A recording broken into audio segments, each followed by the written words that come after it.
Hello student. हम बात करने जा रहे हैं मिनिमम अल्टरनेट टैक्स सिस्टम की, जिसे हम मैट कहते हैं। तो चलिए स्टार्ट करते हैं। बेसिकली देखिए, मिनिमम अल्टरनेट टैक्स क्या हो गया। नाम क्या कह रहा है, मिनिमम अल्टरनेट टैक्स। मतलब आपको ये अल्टरनेट है ना, ये या ये वाला सीन है, ठीक है। और क्या है, मिनिमम टैक्स है। तो कहने का मतलब कंपनीज को जो मिनिमम टैक्स पे करना पड़ता है उसे ही हम क्या कहते हैं, मिनिमम अल्टरनेट टैक्स, ठीक है। मिनिमम टैक्स जो कंपनी को पे करना पड़े, that is minimum alternate tax, ठीक। अब अल्टरनेट क्यों कहते हैं वो भी हम आगे डिस्कस करके समझा देंगे आपको, ठीक है। तो बेसिकली ऐसा होता क्या है कि मिनिमम टैक्स कंपनीज को पे करने का सीन क्रिएट हुआ। तो जनरली क्या होता है कि जो companies being an tax payer होती हैं, वो जनरली क्या करती हैं, साल भर में जो भी इनकम वो जनरेट करती हैं, वो उस इनकम पे ना बहुत सारे जो एग्जेम्पशंस और इनकम टैक्स लॉ के बहुत सारे प्रोविजंस मेंशंस हैं, लाइक डेप्रिसिएशन, डिडक्शन, एग्जेम्पशंस, है ना। इन सब का वो फ़ायदा उठाती हैं और इन सब के फ़ायदे को उठा के वो क्या करती हैं, अपनी टैक्स लायबिलिटी को बिल्कुल भी रिड्यूस कर देती हैं। या तो वो ज़ीरो टैक्स पे ला देती हैं या फिर जितना पे करना चाहिए उससे काफ़ी कम पे करती हैं, राइट। तो ऐसे ही सिनेरियो में, ठीक, ऐसे सिनेरियो में क्या आया, आपका मिनिमम अल्टरनेट टैक्स का प्रोविज़न आया। सो बेसिकली मैट प्रोविज़न इस तरीके से डिज़ाइन किया गया है जो ये इंश्योर करता है कि कंपनीज जो हाई बुक प्रॉफिट शो कर रही हैं और उसके बाद इनकम टैक्स एक्ट के प्रोविज़न्स का फ़ायदा उठाते हुए वो ज़ीरो टैक्स पे करती हैं या अपनी टैक्स लाइबिलिटीज़ को रिड्यूस कर देती हैं, वो एटलीस्ट कम से कम इतना टैक्स का अमाउंट तो पे ही करें जो गवर्नमेंट की रेवेन्यू बन सके। तो मतलब मिनिमम अल्टरनेट टैक्स प्रोविजंस क्या कहता है कि कम से कम इतना टैक्स तो कंपनी को पे करना ही पड़ेगा, ठीक है। ये मिनिमम है, ये टैक्स तो आपको पे करना पड़ेगा गवर्नमेंट को। और ये सिनेरियो अराइज ही इसीलिए हुआ क्योंकि ये क्या करती थी, इनकम टैक्स लॉज के जो भी प्रोविजंस है, एग्जेम्पशन, डिडक्शन, इन सब का फ़ायदा उठाते हुए वो अपनी टैक्स लाइबिलिटीज़ को ज़ीरो कर लेती थी या बहुत ही रिड्यूस कर देती थी। तो इस केस में गवर्नमेंट को बहुत ज़्यादा ही लॉस हो रहा था। उनको ये चीज़ क्लियर हो रही थी कि कंपनीज अच्छा प्रॉफिट कमाने के बाद भी टैक्स नहीं पे कर रही हैं ड्यू टू ये एग्जेम्पशन, डिडक्शन एंड प्रोविजंस जितने भी इनकम टैक्स लॉ के हैं, ठीक है। तो इसी वजह से इनके लिए ये फ्रेम किया गया मैट का सिनेरियो, ठीक है, मैट का सिस्टम। सो मैट क्या हो गया, मैट एक फ्लोर टैक्स हो गया। मतलब कंपनी, फ्लोर टैक्स मतलब कम से कम इतना तो पे करना होगा। कंपनी की मिनिमम टैक्स लाइबिलिटीज़ को ही हम क्या कहते हैं, मैट कहते हैं। और मैट को डील किया गया section 115 JB income tax act 1961 के अंदर। तो इस मैट के रिगार्डिंग जो भी प्रोविजंस है कि किस पे एप्लीकेबल है, कौन एप्लीकेबिलिटी से बाहर है, इसको कंप्यूट कैसे करेंगे, है ना, बुक प्रॉफिट बेसिकली क्या होता है, ये सब चीज़ें आपको इस सेक्शंस के अंदर बता दी गई हैं, सेक्शन 115 JB। और याद करने के लिए आप अच्छे से याद कर सकते हैं सेक्शन 115 JB से आप कुछ भी याद कर लीजिए, जूनियर बच्चन, जया बच्चन, कुछ भी कह दीजिए। इस तरह से इसको याद करिए कि मिनिमम अल्टरनेट टैक्स, ठीक है। तो इस तरह से आप इस चीज़ को याद करिए, सेक्शन 115 JB आपका मैट का सिनेरियो है। अच्छा, अब हम इसमें बात करते हैं कि ये प्रोविजंस, जो मैट के प्रोविजंस है, वो एप्लीकेबल किस पे हैं। तो एक बात तो हम कह रहे हैं कि कंपनीज, है ना। तो जब भी हम कंपनी कह रहे हैं कि तो कंपनी का मतलब क्या हुआ, तो जो भी कंपनीज इंडिया में कंपनीज एक्ट के अंदर रजिस्टर्ड हैं, ठीक है। अब कंपनीज एक्ट 2013 है, कंपनीज एक्ट 19 अर्लियर जो कंपनीज एक्ट 1956 था उसके अंदर रजिस्टर्ड थी, या उससे पहले जो कंपनीज एक्ट का कोई प्रोविजन है, मतलब किसी भी तरीके से वो इंडिया में कंपनीज एक्ट जो एप्लीकेबल है उसके अंदर वो रजिस्टर्ड कंपनीज हैं, तो उन पे मैट एप्लीकेबल होगा, ठीक है। इसके अलावा फॉरेन कंपनीज पे भी मैट एप्लीकेबल होगा। तो फॉरेन कंपनीज और आपकी जो डोमेस्टिक कंपनीज हैं जो इंडिया में एप्लीकेबल है, इंडिया में रजिस्टर्ड है, उन पे ये मैट एप्लीकेबल होता है। तो इन शॉर्ट हम कहें, डोमेस्टिक कंपनी हो गई, फॉरेन कंपनी हो गई, प्राइवेट कंपनी हो, पब्लिक कंपनी हो, सब पे मैट एप्लीकेबल है। क्लियर है, यहाँ तो बात समझ में है। अब किन पे एप्लीकेबल नहीं है वो भी हम आगे समझ लेंगे। अब ये तो क्लियर हो गया कि मैट आप किन पे एप्लीकेबल है, इन लोगों पे मैट एप्लीकेबल है। मतलब इनको ये कहा गया कि भाई आप कंपनी है तो आपको मिनिमम टैक्स पे करना पड़ेगा। अच्छा, यहाँ पे एक चीज़ और बता दूँ, देखिए, minimum alternate tax that is MAT, और alternate minimum tax that is AMT। AMT non corporate के लिए होता है, मतलब इंडिविजुअल्स वगैरह को जो अल्टरनेट की बात की जाती है वो AMT में आ जाता है, और जो कॉर्पोरेट्स हैं उनके लिए मैट आ जाता है, ठीक है। तो AMT और MAT में थोड़ा सा डिफरेंस है, ठीक है, ये चीज़ समझिएगा। अच्छा, अब हम बात कर रहे थे मैट के रिगार्डिंग कि लाइबिलिटी, जैसे हमने ये कह दिया कि भाई आप कंपनीज पे एप्लीकेबल है कि आपको मिनिमम टैक्स पे करना पड़ेगा, पर ये लाइबिलिटी ऑफ टैक्स कैसे कैलकुलेट की जाएगी, ये लाइबिलिटी ऑफ टैक्स का क्या मतलब है, आप पे कब ये अराइज होगा। आप एप्लीकेबल है, आप ये है कि भाई आपको मैट के अकॉर्डिंग पे करना पड़ेगा, पर मुझ पे मैट के हिसाब से ही टैक्स देना है, मुझे ये मिनिमम टैक्स से ही पे करना है, वो कब सिनेरियो आएगा। तो उसी को हम कह रहे हैं लाइबिलिटी ऑफ टैक्स कैसे राइज होगी, वो हम यहाँ समझते हैं। तो सेक्शन 115 जे भी क्या कहता है कि कोई भी कंपनी मैट के अंदर टैक्स पे करने के लिए लाइबल कब होगी। ठीक है, कंपनी लाइबल है वो तो ठीक है, पर टैक्स पे करने के लिए इसी सेक्शन के अंदर लाइबल कब होगी, तो उसमें कहा गया कि जब आप जो कंपनीज़ हैं उनकी इनकम टैक्स, जो वो इनकम टैक्स कैलकुलेट करेंगी इंक्लूडिंग सरचार्ज से सब कुछ इंक्लूड करके, जो भी उनकी टैक्स लाइबिलिटीज़ आ रही है उनके टोटल इनकम पे। ठीक है, अब ये जो टैक्स लाइबिलिटीज़ उन्होंने टोटल इनकम पे कैलकुलेट की है वो according to income tax act के प्रोविजंस के हिसाब से कैलकुलेट की होगी उस पर्टिकुलर ईयर में। ठीक है, जो भी रिस्पेक्टेड ईयर है उनका, जिस ईयर में भी ये बात देखी जा रही है वो उस ईयर में उन्होंने नॉर्मली इनकम टैक्स एक्ट के हिसाब से उन पे जो लायबिलिटी टैक्स की बनती है, जो सेक्शंस एप्लीकेबल होते हैं, जो रेट ऑफ इंटरेस्ट एप्लीकेबल होते हैं, उसके हिसाब से वो अपनी टोटल इनकम पे इनकम टैक्स कैलकुलेट कर ले इंक्लूडिंग सरचार्ज से सब कुछ लगा के। ठीक है, टोटल टैक्स लायबिलिटी कितनी आई उसी को हम कहते हैं नॉर्मल टैक्स लायबिलिटी। ठीक है, वो उनकी जब ये नॉर्मल टैक्स लायबिलिटी उनकी कम होती है, किससे कम होती है, उनकी एक और टैक्स लायबिलिटी कैलकुलेट की जाती है। वो क्या होती है, उनकी बुक प्रॉफिट का 15% कैलकुलेट किया जाता है प्लस सरचार्ज प्लस सेस। ठीक है, तीनों को ऐड करके बुक प्रॉफिट का 15% प्लस सरचार्ज प्लस सेस को ऐड करके जो वैल्यू आई, अगर उस वैल्यू से उनकी नॉर्मल टैक्स लायबिलिटीज़ कम आई है तो उनको फिर ये बुक प्रॉफिट वाला जो 15% है ना, यही टैक्स पे करना पड़ेगा और यही आपका मैट कहता है। मैट कहता क्या है, इसको दूसरे लैंग्वेज में अगर समझें तो मैट का कहने का मतलब कि कोई भी कंपनी मैट प्रोविज़न के अंदर मिनिमम अल्टरनेट टैक्स के अंदर टैक्स पे करने के लिए लाइबल तब होगी जब उसका जो नॉर्मल टैक्स लाइबिलिटी कैलकुलेट की जाएगी इनकम टैक्स एक्ट के अकॉर्डिंग, वो और जो स्पेसिफाइड रेट से कैलकुलेट की जा रही है 15% of book profit plus surcharge plus cess, उन दोनों में जो भी हायर होगा, ठीक है, उसको वही टैक्स पे करना पड़ता है। ठीक है, मतलब मैट के अंदर उनको पे कब करना पड़ेगा, जब उनकी नॉर्मल टैक्स लायबिलिटी कम होगी और मैट वाली जो कैलकुलेशन हुई 15% के हिसाब से वो हायर होगी, तब उनको मैट के हिसाब से देना पड़ेगा। पर अगर मैं कहूँ कि कंपनी को टैक्स पे कब करना पड़ेगा, कंपनी की टैक्स लायबिलिटी कितनी होती है, तो सिंपली समझिए उसको नॉर्मल टैक्स लायबिलिटी अपनी कैलकुलेट करनी है, उसको मैट के अंदर अपनी टैक्स लायबिलिटी कैलकुलेट करनी है, दोनों को कंपेयर करना है, जो वैल्यू ज़्यादा होगी वही उसको टैक्स के रूप में पे करनी है। That's it. क्योंकि ये तो क्या है, मिनिमम अल्टरनेट टैक्स है ना। अगर आपकी नॉर्मल टैक्स लायबिलिटी सही है, मतलब एकदम नॉर्मल आई है, तो आप वही पे कर दीजिए। अब वो नॉर्मल कैसे, उसको कंपेयर कैसे कर रहे हैं, इसी से सेकंड आपके 15% बुक प्रॉफिट के हिसाब से कंपेयर कर रहे हैं। तो अगर 15% बुक प्रॉफिट कैलकुलेट किए और वैल्यू जो आ रही है वो वैल्यू आपकी ज़्यादा आ रही है और आपने नॉर्मल जो टैक्स कैलकुलेट किया वो कम है, तो इनकम टैक्स ने क्या किया, नहीं ऐसे नहीं चलेगा। आपने फ़ायदा उठा के डिडक्शन का, प्रोविज़न का, सबका फ़ायदा उठा के अपनी tax liability, normal tax liability zero कम कर ली है, बहुत रिड्यूस कर ली है। जबकि 15% के हिसाब से देखा जाए तो आपकी टैक्स लायबिलिटी इतनी बनती है, तो आप ऐसा करिए कि 15% वाला टैक्स पे कर दीजिए। तो कहने का मतलब क्या हुआ, हायर पे करना पड़ा उनको। 15% वाला बुक प्रॉफिट वाला देखा गया और नॉर्मल टैक्स का देखा गया, दोनों को कंपेयर किया गया, जो ज़्यादा रहा वही पे करना पड़ा। तो उनके लिए अल्टरनेट ऑप्शन आ गया कि नॉर्मली आपका क्या टैक्स लायबिलिटी बनती है और अल्टरनेट आप देखिए, अल्टरनेट आपका 15% वाला मैट वाला हो गया। तो अगर आपकी नॉर्मल कम है तो मैट के हिसाब से ये 15% के हिसाब से आपको टैक्स देना ही पड़ेगा। मिनिमम अल्टरनेट टैक्स ये तो कम से कम जाएगा ना, ये कम से कम ही है। अगर इससे ज़्यादा आपका नॉर्मल टैक्स बन रहा है तो नॉर्मल टैक्स पे करिए, सिंपली सी ये बात है उनकी। ठीक है, मिनिमम अल्टरनेटिव मतलब कम से कम ये पे करना ही करना है आपको। Is it clear? तो इस तरह से टैक्स लायबिलिटी को देंगे। अभी ना एक एग्जांपल भी ले लेंगे, उससे और आपको ये क्लैरिटी आ जाएगी। तो मैट के केस में बस आपको याद रखना है कि 15% कैलकुलेट किया जाता है बुक प्रॉफिट के बेसिस पे, वो कैलकुलेट हो गया, वो वैल्यू कैलकुलेट की गई और नॉर्मल टैक्स कैलकुलेट किया, दोनों को कंपेयर कर गया, हायर पे कर दीजिए। अगर नॉर्मल टैक्स आपका कम आ रहा है तो भाई अब मैट वाला पे करिए, मिनिमम कम से कम पे करिए, 15% तो कम से कम पे करिए। यही चीज़ यहाँ पे कही जा रही है। ठीक है, अब बात करते हैं कि ऐसे कौन से लोग हैं, मतलब ऐसी कौन सी कंपनीज़ हैं जिन पे ये मैट का प्रोविजंस एप्लीकेबल नहीं है। ये तो हमने देख लिया कि भाई कंपनीज़ पे एप्लीकेबल है, पर कुछ ऐसी कंपनीज़ हैं जिन पे मैट का प्रोविज़न एप्लीकेबल नहीं है। वो कौन सी कंपनीज़ हैं, देखिए, एक तो वो डोमेस्टिक कंपनी हो गई जिन्होंने सेक्शन 115 BAA या सेक्शन 115 BAB के अंदर अपना टैक्स डिजाइन, अपना मतलब उसके अंदर वो आते हैं और उसके हिसाब से अपना टैक्स पे करते हैं। तो इस सेक्शन के अंदर जो डोमेस्टिक कंपनीज आ रही हैं, इस सेक्शन के अकॉर्डिंग जो टैक्स पे कर रही हैं, उन कंपनीज को मैट के हिसाब से टैक्स पे करने की ज़रूरत नहीं है, उन पर मैट का प्रोविज़न एप्लीकेबल नहीं होगा।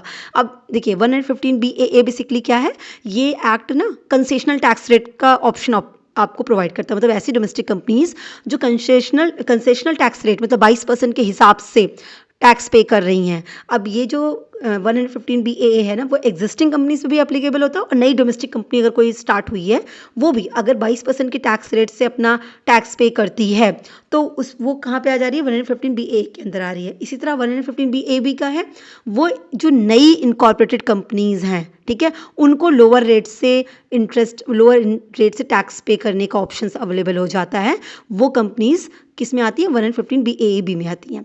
तो ऐसी कंपनीज जो इन दोनों में आती हैं, ठीक है, वो उनको 115BAB के अंदर क्या है, 15% के हिसाब से टैक्स पे करना होता है। जो न्यूली इनकॉर्पोरेटेड कंपनी है, मैन्युफैक्चरिंग कंपनीज, वो अपने आप को 115BAB के अकॉर्डिंग 15% के टैक्स रेट से टैक्स पे कर सकती हैं। तो उनको कहा जाता है कि वो कंपनी कहाँ पे आ गई, किस सेक्शन के अंदर, 115BAB के अंदर। तो ऐसी कंपनी को भी मैट प्रोविजन देने की जरूरत नहीं, मैट उन पर एप्लीकेबल नहीं होगा। और वो कंपनीज जो एग्जिस्टिंग डोमेस्टिक कंपनी है या नई डोमेस्टिक कंपनी है और 22% के रेट, कंसेशनल टैक्स रेट जो 22% है उसके हिसाब से टैक्स पे कर रही हैं, तो उन पर भी मैट एप्लीकेबल नहीं है। यही बात बोली जा रही है, सेक्शन 115BAA और 115BAB की बात कही जा रही है। Is it clear? तो इनको नहीं मैट एप्लीकेबल है। इसके अलावा किसको एप्लीकेबल नहीं है, ऐसी कंपनीज जो LIC पे हैं, मतलब लाइफ इंश्योरेंस कंपनीज जो हैं, LIC का जो बिजनेस करती हैं, इन कंपनीज पे भी मैट के प्रोविजंस एप्लीकेबल नहीं है। इसके अलावा शिपिंग कंपनीज जिनका टनेज में टैक्सेशन का सिस्टम आता है, उन कंपनीज पे भी मैट के प्रोविजंस एप्लीकेबल नहीं है। यहाँ तो बात क्लियर हो गई। सो ये वो कंपनीज है जिन पर मैट एप्लीकेबल नहीं है, ऑल्दो ये कंपनीज हैं बट फिर भी मैट इन पर एप्लीकेबल नहीं है। ठीक है, यहाँ तो बात क्लियर हो गई। अब हम बात करेंगे बुक प्रॉफिट के बारे में, क्योंकि हमने एक टर्म सुना है कि क्या कहा गया भाई, मैट कैसे कैलकुलेट किया जा रहा है, मैट कैलकुलेट किया जा रहा है 15% of book profit plus surcharge plus cess. तो सरचार्ज सेस तो सबका होगा, तो 15% ऑफ बुक प्रॉफिट। अब बुक प्रॉफिट क्या है, ठीक है, यही तो मिनिमम अल्टरनेट टैक्स कैलकुलेट किया जा रहा है। मैट कितना है, 15% ऑफ बुक प्रॉफिट, और फिर आपका हायर वाला जो नॉर्मल टैक्स आप कैलकुलेट करते हैं। तो आखिर ये बुक प्रॉफिट क्या है, ठीक है, तो इस चीज़ को हम यहाँ पे समझते हैं। देखिए, बुक प्रॉफिट का क्या मतलब हो गया कि जब कंपनी अपना statement of profit and loss तैयार करती है, तो उस statement of profit and loss में जो भी उनका नेट प्रॉफिट शो हो रहा है, उस नेट प्रॉफिट में सेक्शन 115GB के अकॉर्डिंग कुछ एडजस्टमेंट किए जाते हैं। मतलब कुछ चीज़ें ऐड बैक की जाती हैं और कुछ चीज़ें डिडक्ट कर दी जाती हैं। ये ऐड बैक और डिडक्ट करने के बाद जो वैल्यू आती है ना, उसी को बुक प्रॉफिट कहते हैं। Is it clear?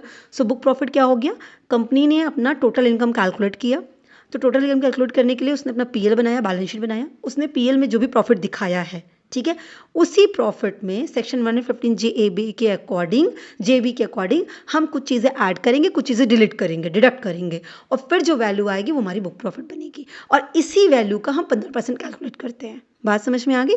तो अब कंप्यूटेशन कैसे होगा, कुछ चीज़ें जो ऐड करने की बात की जा रही है, जो कुछ चीज़ें डिडक्ट करने की बात करी है, वो क्या चीज़ें हो गई।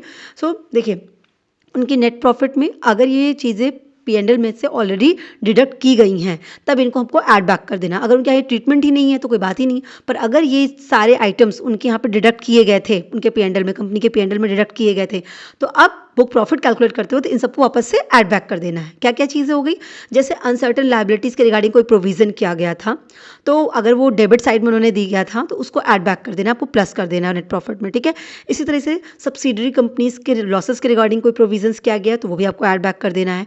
इनकम टैक्स पेड या पेबल है तो वो भी ऐड बैक करना है। कोई डिफर टैक्स का अमाउंट है वो भी ऐड बैक कर देना है। डिविडेंड पेड या प्रपोज्ड का कुछ है तो वो भी उन्होंने डेबिट साइड में दिखा रखा है P&L में, तो आपको वापस से उसे ऐड बैक करना है, ठीक है। कोई रिजर्व है जो कैरिड किया गया है तो वो भी आपको ऐड बैक करना है।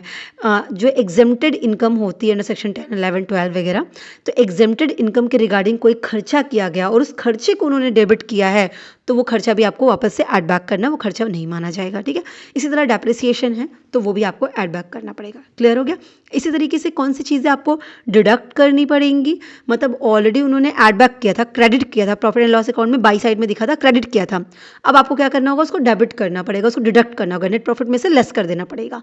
वो कौन कौन से आइटम हो गए, जैसे पहला क्या हो गया, amount withdrawn from any reserve और प्रोविजन, कोई रिजर्व या प्रोविजन से कुछ भी विड्रॉ किया गया था तो वो आपको डिडक्ट करना पड़ेगा, ठीक है। इसी तरीके से अगर एग्जम्प्टेड इनकम को उन्होंने क्रेडिट कर रखा है तो आपको एग्जम्प्टेड इनकम को डिडक्ट कर देना पड़ेगा, ठीक है, सेज यूनिट वाला एक्सेप्ट सेज यूनिट का नहीं, इसके अलावा जो भी एग्जेम्प्टेड इनकम का है वो आपको डिडक्ट करना पड़ेगा।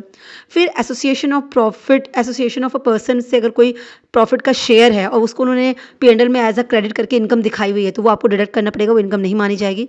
इस तरह एओपी हो या फर्म हो या कोई भी एग्जेम्प्टेड अंडर सेक्शन 10(2)(a) के अंदर आ रहे हैं, उसका कोई प्रॉफिट उन्होंने क्रेडिट कर रखा तो वो आपको डिडक्ट करना पड़ेगा। डेप्रिसिएशन का है, डिफर्ड टैक्स क्रेडिट किया है वो भी आपको एड बैक करना हो, डिडक्ट कर देना पड़ेगा। इसी तरह रिवैल्यूएशन है डेप्रिसिएशन का, वो अगर क्रेडिट है तो वो भी आपको डिडक्ट करना पड़ेगा। फिर कोई ब्रॉड फॉरवर्ड लॉसेज या अनएब्जॉर्ब डेप्रिसिएशन है, दोनों में से जो भी लेस है वो बुक्स ऑफ अकाउंट के अकॉर्डिंग वो अगर शो किया गया है तो वो आपको वो भी एड बैक करना पड़ेगा। क्लियर हो गया? सो इस तरीके से चीज़ें जो हैं आपका बुक प्रॉफिट कैलकुलेट होगा। तो जो देखिए नॉर्मल टैक्स लायबिलिटी कैलकुलेट कैसे होगी, उन्होंने जो भी स्टेटमेंट बनाया होगा प्रॉफिट एंड लॉस अकाउंट, उसके नेट प्रॉफिट के अकॉर्डिंग सब चीज़ें देख के उसी पर टैक्स रेट एप्लीकेबल होगा और कैलकुलेट हो जाएगा। तो वो तो एक अलग हो गया, ठीक है। पीजीबीपी के अकॉर्डिंग जो नेट प्रॉफिट कैलकुलेट होती है उसी के हिसाब से कैलकुलेट करके टैक्स लगा दिया जाएगा, वो नॉर्मल टैक्स लायबिलिटी हो गई।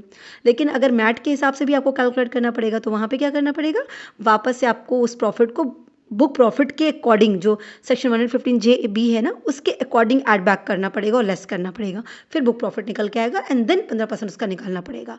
इस तरह से काम होता है, ठीक है। अब बात करेंगे एक और टर्म की जो बहुत इंपॉर्टेंट है, वो है मैट क्रेडिट, ठीक है। अब जैसे हमने क्या देखा, हमने देखा कि भाई जिन भी कंपनीज पे मैट एप्लीकेबल है उन्हें क्या टैक्स पे करना पड़ता है, उनको हायर टैक्स पे करना पड़ता है। क्या हायर, उनकी नॉर्मल टैक्स लायबिलिटी क्या बनती है और मैट प्रोविजन के हिसाब से उनकी क्या टैक्स लायबिलिटी बनती है, दोनों में भी जो भी हायर होगा वही उनको पे करना पड़ेगा। Is it clear? तो अगर कभी कंपनी का मैट जो है ज़्यादा आता है और वो मैट के हिसाब से पे करते हैं, मतलब नॉर्मल टैक्स उनका कम था तो उनको मैट पे करना पड़ गया, ठीक है। तो जब उनको मैट के पे करना पड़ा तो जितना भी एक्सेस मैट उन्होंने पे किया होगा ना वो कैरी फॉरवर्ड होगा एज अ मैट क्रेडिट, और मैट क्रेडिट को वो क्या कर सकते हैं, सेट ऑफ कर सकते हैं उस ईयर में जिस ईयर भी उनको नॉर्मल टैक्स लायबिलिटी पे करनी पड़े। मतलब हमेशा से कंपनीज को क्या करना पड़ेगा, अपनी नॉर्मल टैक्स लायबिलिटीज़ और मैट के हिसाब से अपनी टैक्स लायबिलिटी दोनों कैलकुलेट करनी पड़ेगी, दोनों में जो हायर होगा वही पे करेंगे। तो अगर आपकी नॉर्मल टैक्स लायबिलिटी पे कर रहे हैं तब तो कोई बात नहीं, पर अगर आपने मैट पे कर दिया तो जितना भी आपने हायर मैट पे किया होगा वो क्रेडिट हो जाएगा। अब उस क्रेडिट को आप सेट ऑफ कर सकते हैं किस ईयर में, उस ईयर में जिस ईयर आप नॉर्मल टैक्स लायबिलिटी पे करने वाले हैं। जिस भी ईयर आपका मैट कम हुआ और नॉर्मल टैक्स लायबिलिटी ज़्यादा हुई उस ईयर आप नॉर्मल टैक्स लायबिलिटी पे करेंगे, तो उसी ईयर आप एडजस्ट कर सकते हैं, ठीक है। और मैट का क्रेडिट आप 15 सालों तक ले सकते हैं, 15 असेसमेंट ईयर तक आप मैट का क्रेडिट ले सकते हैं। इस पूरी चीज़ को ना एक एग्जाम्पल से समझते हैं कि कैसे मैट के अकॉर्डिंग टैक्स लायबिलिटीज़ आपकी बनेगी, ठीक है, और उसके बाद कैसे मैट क्रेडिट होगा, कैसे मैट क्रेडिट को सेट ऑफ करेंगे, ये सब बातें हम इसको ना एक चार्ट से समझ लेते हैं, ठीक है। तो एक जैसे हम कैसे इस चार्ट को बनाएंगे कि असेसमेंट ईयर क्या हुआ, फिर आपको मैट प्रोविज़न के हिसाब से कितना टैक्स पे करना है। मैट प्रोविज़न के हिसाब से टैक्स पे करने का क्या मतलब हुआ कि बुक प्रॉफिट कैलकुलेट किया है उसके हिसाब से 15% लगाया है प्लस सरचार्ज प्लस सेस, तो वो आपका मैट प्रोविज़न के हिसाब से आपकी टैक्स लायबिलिटी हो गई। दूसरा, tax payable eight normal rate of tax, तो इनकम टैक्स पीजीबीपी जैसे हम कैलकुलेट करते हैं तो उस हिसाब से कंपनीज का जो भी टैक्स ऑफ रेट है उस हिसाब से आपका कितना टैक्स का प्रोविज़न बनता है, नॉर्मल टैक्स का प्रोविज़न बनता है वो भी कैलकुलेट हो गया। अब आपको दोनों में हायर वाला पे करना होगा तो एक्चुअल टैक्स पेबल, एक्चुअली आपने क्या पे किया, दोनों में जो हायर होगा वो पे करेंगे। फिर प्रोविज़न क्या कहता है, मैट क्रेडिट कब आता है कि अगर आपको किसी साल नॉर्मल नहीं मैट वाला देना पड़ गया तो जितना भी एक्सेस मैट है वो क्या हो गया, मैट क्रेडिट कहलाएगा। तो मैट क्रेडिट अवेलेबल कितना होगा, मैट क्रेडिट को सेक्शन 115(j)(a) के अंदर डिस्कस किया गया है, ठीक है, पूरे प्रोविजन सी के अंदर डील किए गए। तो मैट क्रेडिट कितना बनता वो हो गया। फिर हम मैट क्रेडिट को सेट ऑफ कर सकते हैं, तो कितना मैट क्रेडिट सेट ऑफ होगा, किस ईयर होता है ये आपको पता है, जिस ईयर नॉर्मल टैक्स लायबिलिटी पे करनी पड़ेगी उसी ईयर सेट ऑफ होगा। और फिर हमारे पास एक्चुअली मैट क्रेडिट कितना अवेलेबल रहेगा वो। इस तरीके से हम इस पूरे एग्जाम्पल को समझेंगे ना, आई होप आपको पूरा प्रोविजन क्लियर हो जाएगा। सो एक एग्जाम्पल लेते हैं। सबसे पहले हम बात करेंगे कि मान लीजिए 16-17 असेसमेंट ईयर में मेरा मैट के अंदर कैलकुलेशन हुआ, बुक प्रॉफिट कैलकुलेट की, 15% उस पर टैक्स लगाया गया और मेरी टैक्स लायबिलिटी बन के आई 5 लाख की। जब वही नॉर्मल टैक्स लायबिलिटी कैलकुलेट की गई तो वो 4 लाख की आई। तो मिनिमम अल्टरनेट टैक्स यही तो कहता है भाई कि कुछ लोग अपनी टैक्स लायबिलिटी रिड्यूस कर लेते हैं, इसीलिए उनको कम से कम इतना टैक्स तो पे करना पड़ेगा। तो इस वक्त आप देखिए उनको टैक्स कितना पे करना पड़ेगा, उनकी नॉर्मल टैक्स लायबिलिटी 4 लाख है और मैट के हिसाब से 5 लाख है, तो हायर पे करना पड़ेगा। मतलब कितना पे करना पड़ेगा उन्हें, हायर मतलब मैट पे करना पड़ेगा। तो एक्चुअल टैक्स पेबल कितना होगा, 5 लाख उनको पे करना पड़ जाएगा। अब मैट की क्रेडिट क्या कहता है कि जितना भी एक्स्ट्रा आपने टैक्स पे किया होगा उसका क्रेडिट मिल जाएगा। तो नॉर्मल टैक्स से 4 लाख से आपने एक्स्ट्रा कितना पे किया, 1 लाख एक्स्ट्रा पे किया, तो 1 लाख का आपको क्रेडिट अवेलेबल हो जाएगा जिसको हम बोलेंगे MAT credit. Is it clear? अब वो आपके अकाउंट में क्रेडिट रहेगा। आप 15 साल तक इसको सेट ऑफ कर सकते हैं। ठीक, मान लीजिए नेक्स्ट ईयर फिर देखते हैं। नेक्स्ट ईयर फिर आपने जब अपना देखा, कैलकुलेट किया, तो मैट के अकॉर्डिंग आपकी 6 लाख की लाइबिलिटी आई और आपकी नॉर्मल टैक्स लाइबिलिटी 5 लाख की आई। अगेन आपको मैट का टैक्स पे करना पड़ेगा, दैट इज 6 लाख। तो एक्सेस आपने कितना पे किया? 1 लाख। 5 लाख और 6 लाख में कंपेयर करिए, आप नॉर्मल टैक्स लाइबिलिटी 5 लाख की थी और आपने पे किया 6 लाख, 1 लाख एक्स्ट्रा पे किया। ये 1 लाख आपका मैट क्रेडिट कहलाया। ठीक है, अब वो आपके मैट क्रेडिट में अकाउंट में ऐड हो गया। तो अब आपका टोटल मैट क्रेडिट कितना हो गया? 2 लाख का हो गया। नेक्स्ट ईयर है 18-19। ठीक है, 18-19 में आपका जब नॉर्मल टैक्स लाइबिलिटी कैलकुलेट की गई तो आई 5 लाख की और मैट के हिसाब से आई 7 लाख की। तो हायर पे करना, तो मैट के हिसाब से आपको पे करना पड़ेगा। 7 लाख पे कर दिया आपने। एक्स्ट्रा आपने कितना पे किया? 5 और 7 में कंपेयर किया, आपने 2 लाख एक्स्ट्रा पे किया। तो 2 लाख आपका क्रेडिट हो गया। तो 2 लाख, उसके पहले 1 लाख, उसके पहले 1 लाख, टोटल कितना मैट अकाउंट में क्रेडिट है? 4 लाख रुपये आपके अकाउंट में क्रेडिट है। यहाँ तो बात समझ में आ गई। फिर आपने नेक्स्ट ईयर किया, 19-20 में आप आ गए। देखिए 19-20 में फिर क्या होता है, आपका मैट 6 लाख बना, नॉर्मल टैक्स आपका 5 लाख बना। ठीक है, तो आपको कितना पे करना पड़ेगा? मैट के हिसाब से 6 लाख आपने पे किया, एक्सेस कितना पे किया? 1 लाख। तो 1 लाख अगेन आपके अकाउंट में क्रेडिट हो गया। कितना बन गया टोटल क्रेडिट? 5 लाख। अब देखते हैं 2021 में क्या हुआ। 2021 में जब कैलकुलेशन हुई तो मैट 4 लाख का बन के आया, जबकि नॉर्मल टैक्स लाइबिलिटी आपकी 5 लाख की बन के आई। अब यहाँ पे ध्यान दीजिएगा, नॉर्मल टैक्स लाइबिलिटी ज़्यादा है और मैट कम है, तो हायर ही तो आपको पे करना है। तो हायर में क्या पे करेंगे? 5 लाख आप पे कर दिए। अब आपको रूल क्या कहता है, मैट क्रेडिट क्या कहता है?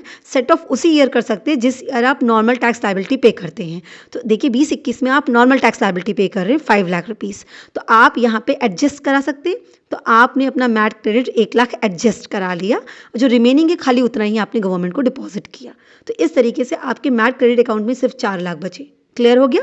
तो आपका 1 लाख एडजस्ट हुआ। 5 लाख आपको टैक्स पे करना था, 1 लाख आपने एडजस्ट कर दिया और बचे 4 लाख आपने पे कर दिया। आप एडजस्ट कितना कराएंगे? जितना एक्सेस आपने पे किया होगा उतना ही एडजस्ट आप करा सकते हैं। ठीक है, फिर आप नेक्स्ट ईयर देखिए 21-22 आया। 21-22 में क्या हुआ? मैट अगेन 4 लाख का आया और आपकी नॉर्मल टैक्स लाइबिलिटी 6 लाख की आई। क्लियर हो गया? अब आपको कितना पे करना होगा? 6 लाख पे करना होगा। ठीक है, हायर पे करना है, 6 लाख पे करना है। अब आप एडजस्ट करा सकते हैं? यस, हम एडजस्ट करा सकते हैं क्योंकि नॉर्मल टैक्स लाइबिलिटी हम पे कर रहे हैं। कितना एडजस्ट करा सकते हैं भाई? जितना हमने एक्सेस पे किया होगा मैट से उतना ही हम एडजस्ट करा सकते हैं। तो 4 और 6 के बीच में कितना एक्सेस पे किया? 2 लाख। तो हम कितना सेट ऑफ करा सकेंगे? 2 लाख अपना सेट ऑफ करा ले रहे हैं। बात समझ में आ गई? इस हिसाब से हम एक एक ईयर सेट ऑफ कराते जाएंगे। फिर हम 22-23 में आए। 22-23 में फिर हमारा क्या हुआ? 6 लाख हमारा मैट के हिसाब से टैक्स बना और हमारा नॉर्मल आया 5 लाख का। अगेन देखिए मैट एक्सेस है तो हमें कितना पे करना पड़ेगा? हायर। मैट हमने पे कर दिया। अगेन हमें 1 लाख का क्रेडिट मिल गया, वो हमारे अकाउंट में क्रेडिट हो गया। अब हमारा टोटल मैट क्रेडिट कितना दिख रहा है? 3 लाख का दिख रहा है। ठीक है, अब हमारा नेक्स्ट ईयर है 23-24। 23-24 में मैट के हिसाब से 3.5 लाख रुपये का हमको टैक्स बन रहा है, जबकि नॉर्मल हमारा 5 लाख का बनता है। ठीक है, तो हमें हायर देना है तो हमने नॉर्मल टैक्स के हिसाब से 5 लाख रुपये पे कर दिया। अब 5 लाख रुपये पे करना है तो हम एडजस्ट कराना चाह रहे हैं अपना। क्या एडजस्ट कराना चाह रहे हैं? अपना मैट क्रेडिट एडजस्ट करना चाहते हैं। हम कितना एडजस्ट करा सकते हैं? हम मैट से एक्सेस जितना पे करेंगे सिर्फ उतना ही एडजस्ट करा सकते हैं। हम 5 लाख पे कर रहे हैं और मैट 3.5 लाख का था, तो एक्सेस कितना हुआ? 1,50,000। 1,50,000 हम मैट का क्रेडिट सेट ऑफ करा लेंगे। ठीक है, तो हमने 1,50,000 सेट ऑफ करा लिया। अब हमारे अकाउंट में 1.5 लाख बचा है। ठीक है, फिर हमारा 24-25 असेसमेंट ईयर आया। इस ईयर हमारा मैट का प्रोविज़न 5 लाख का आया, नॉर्मल टैक्स 4 लाख का आया। हमने कितना पे किया? 5 लाख पे कर दिया। ठीक है, हम यहाँ पे हमें मैट क्रेडिट मिलेगा? यस, क्योंकि हमने एक्सेस मैट पे किया है 1 लाख का। हमारा मैट क्रेडिट तैयार हो गया, वो हमारे अकाउंट में क्रेडिट हो जाएगा। तो 1.5 लाख पहले से क्रेडिट अवेलेबल था, 1 लाख का और आ गया, तो 2.5 लाख हमें मैट क्रेडिट आ गया। ये ऐसे ही 15 साल तक आपका एडजस्ट होता रहेगा। तो पहले जो पीछे के ईयर्स हैं पहले वो अमाउंट एडजस्ट होता चला जाता है। ठीक है, इस तरीके से मैट क्रेडिट का पूरा सीन बनता है। आई होप आपको समझ में आया होगा कि मैट प्रोविजन के अकॉर्डिंग हमारी लाइबिलिटी कब राइज होगी? हायर। नॉर्मल टैक्स लाइबिलिटी और मैट प्रोविजन के से कैलकुलेशन हायर पे करेंगे। मैट क्रेडिट कब आएगा? मैट क्रेडिट आएगा जब हम हायर मैट का अमाउंट जो भी पे किए रहेंगे वो हमारा क्रेडिट हो सकता है। उसको हम सेट ऑफ कब कराएंगे? जब नॉर्मल टैक्स लाइबिलिटी जिस ईयर पे करेंगे उसको सेट ऑफ करा सकते हैं। कितने साल तक? 15 साल तक कर सकते हैं। मैट के हिसाब से टैक्स कैलकुलेट कैसे करेंगे? बुक प्रॉफिट के बेसिस पे। बुक प्रॉफिट कैसे कैलकुलेट करते हैं? उनका जो भी इनकम टैक्स एक्ट के अकॉर्डिंग उन्होंने बैलेंस शीट तैयार की है, अपनी प्रॉफिट एंड लॉस तैयार किया, उस नेट प्रॉफिट में कुछ एडजस्टमेंट करके इससे हमारी बुक प्रॉफिट कैलकुलेट हो जाएगी। सो ये पूरा मैट का सिनेरियो है। आई होप आपको क्लियर हुआ होगा। Wish you all the best. Thank you so much.